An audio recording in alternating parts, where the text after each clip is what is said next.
So, made a mess. So what happens if you get to the house and you realize that the windows aren't that deep, that they're really shallow, that there's maybe only, sometimes I've even measured like 1.25 inches, like 1.5 inches, that much. You have to determine right away that the blind can't go inside. It has to go outside, which is no big deal. Some people think like, oh, I don't want an outside mount blind, but there's nothing wrong with an outside mount blind. So here's how you measure for an outside mount.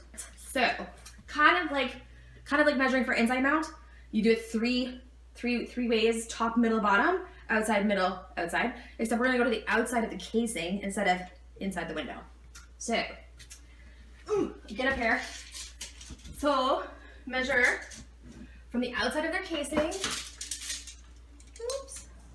to the outside of their casing. So it's 32 3/4 tight. So again, 32 3/4. The bottom will be the same, and then you can measure basically from your outside, whatever the heck that is, because my couch is blocking it.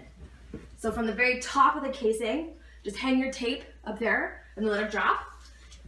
And then go, you don't necessarily need to go to the bottom of the casing because the blind, well, forget what I just said. You're gonna go to the bottom of the casing because the blind now is gonna sit on the outside of the window, not on the inside, so it will drop past the bottom of the window frame here.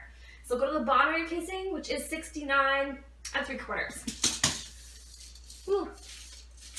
So instead of being mounted on the inside like this, the blind would be on the outside of the casing.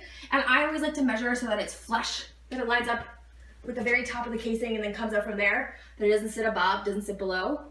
You will ask your client if they prefer to have some of their casing showing.